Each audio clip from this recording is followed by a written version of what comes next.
A van is blown up in a controlled detonation outside St Anthony's Church, one of several unexploded devices found a day after the attacks in Sri Lanka. People in Colombo are on edge, anxious there are more blasts to come. Scores of bomb detonators were also found at a bus station. Authorities are now investigating whether the local jihadi group suspected of being behind the attacks received international support. There is little history of Islamist militants targeting Christians in Sri Lanka, even during the country's decades-long civil war. I don't know why terrorist people, these brutal terrorist groups, why they found, why they monitor and why they select our country to. Dozens of suspects have been arrested, but questions are now being asked whether the attacks could have been prevented. International intelligence had warned that the jihadi group was planning attacks, but those warnings appear not to have reached the cabinet, as the Prime Minister was not privy to security briefings after a row with the country's president. Authorities have apologized for their failure to act. But Sri Lanka woke up to more than political turmoil on Tuesday. A state of emergency has been imposed, giving the military sweeping powers. Tuesday has also been declared a national day of mourning, as the nation tries to come to terms with the deadliest violence to strike in recent peace times.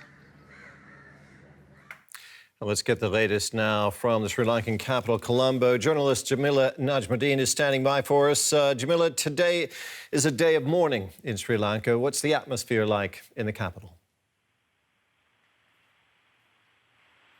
Today is an extremely sad day for all Sri Lankans, as hundreds of people are going to visit funeral homes where mass burials are going to be held.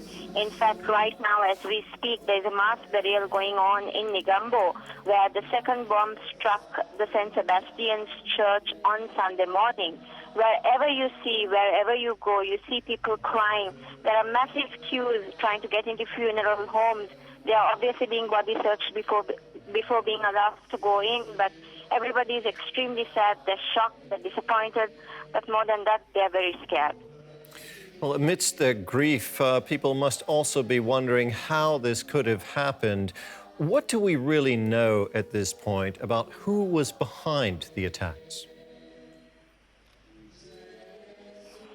Yes, Sri Lanka's Health Minister, Dr. yesterday made an announcement which shocked everybody. He said that the local national Thowheeth Jama'ath, Muslim radical group, were behind these attacks. When he said that, the common man did not know who these people were, because this is the first time they had heard about an organization. But the reports which we have received is that last year, Muslim residents in a town called Katankudi in the east of the country had held days of protests, holding up placards saying that an organization called the National Thowheeth Jama'ath was forming, and that they were being harassed by this group, and that they were terrorists. But unfortunately, their protests had been ignored.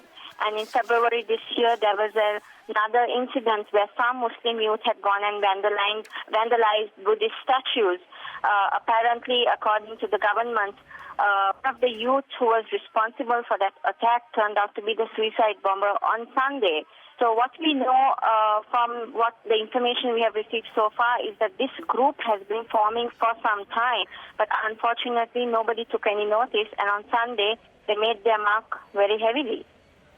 Now, many are concerned about the apparent fact that prior warnings regarding the attacks were indeed unheeded, partly because of government infighting. What does this say about the government's ability to protect the country?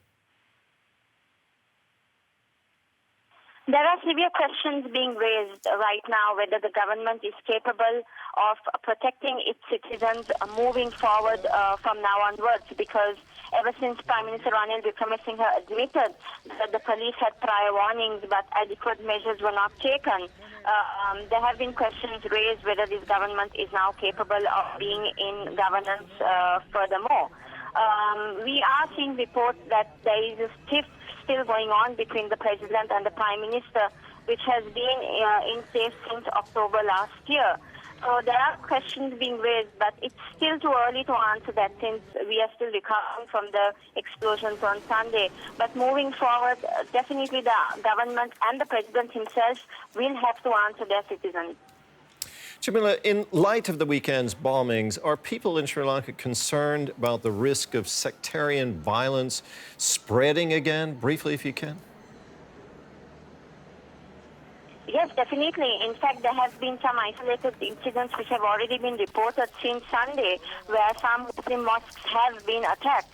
And just today morning, some reporters who had gone to cover the funeral homes had heard racist comments against them.